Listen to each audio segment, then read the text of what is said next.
બેન તમારા લગ્નને કેટલા વર્ષ થયા? 6 વર્ષ. 6 વર્ષ થયા. અને તમારે રહેવાનું કઈ જગ્યાએ? ભાવનગર. ભાવનગર રહો છો? હા, ભાવનગર. તમને અહીંયા મહુવામાં છે મા મેટર્નિટી હોસ્પિટલ છે, ડૉક્ટર નરેશ બારિયા સાહેબ, અહીંયા તમને બતાવવાનું કોણે કીધું હતું? ઇન્સ્ટાગ્રામમાં જોયું. ઇન્સ્ટાગ્રામમાં. અને ઇન્સ્ટાગ્રામમાં શું જોયું તમે? હા, બાળક નહોતું રહેતું ને એના માટે.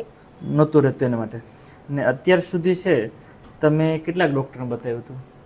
8-10 ડૉક્ટરને બતાવ્યું. તમારી પાસે જે પહેલે દિવસે આવ્યા હતા ત્યારે કેટલી ફાઇલ હતી? કેટલી હતી? 8-10 જ છે અત્યારે 8-10 હાલમાં. ફાઇલ હતી. બીજા બધા ડૉક્ટરે શું કીધું તમને? કીધું વજન ઓછો કરો ને પીસીઓડી છે ને પછી બીજું શું કીધું હતું? ઓપરેશન કરાવો ને આઈયુઆઈ કરાવો. આઈયુઆઈ કરાવો. ટેસ્ટ બેબી કરાવો. તમે આઈયુઆઈ કેટલી વખત કર્યું હતું? 3 વખત. 3 વખત કર્યું હતું ને એમાંય સફળતા નહોતી મળી. ન મળે. અત્યારે અહીંયા જે બતાવવા આવ્યા કેટલો ટાઈમ થયો આપણે? મહિનો થયો. હા. અને તમને શું સલાહ આપી? રિપોર્ટ કર્યા પછી બીજું? રિપોર્ટ કર્યા અને દવા આપી. અને કેટલા દિવસે બતાવવાનું કીધું હતું? 15 દિવસે પહેલા આવી હતી ને પછી 15 દિવસ એટલે મહિનો થયો. અત્યારે તમારે કેટલા દિવસો સીડ્યા છે? માથે 2-3 દિવસ. 2-3 દિવસ થયા છે. અને 2-3 દિવસ સીડ્યા અત્યારે તમે તપાસ કરાવવા આવ્યા તો પટ્ટીમાં કેવો રિઝલ્ટ, કેવી પટ્ટી મળી છે?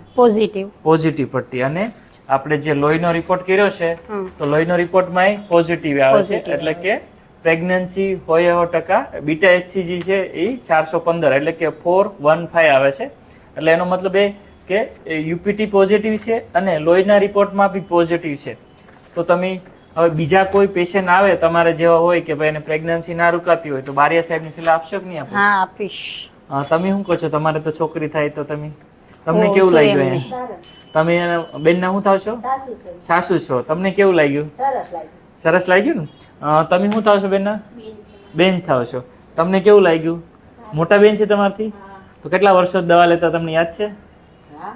ઓકે. ને પેલા 2 વર્ષ એમને રાખ્યું પછી 4-5 વર્ષથી દવા લેતા એટલે ટોટલ 6 વર્ષ જેવું થયું ને? સારું, ઓકે.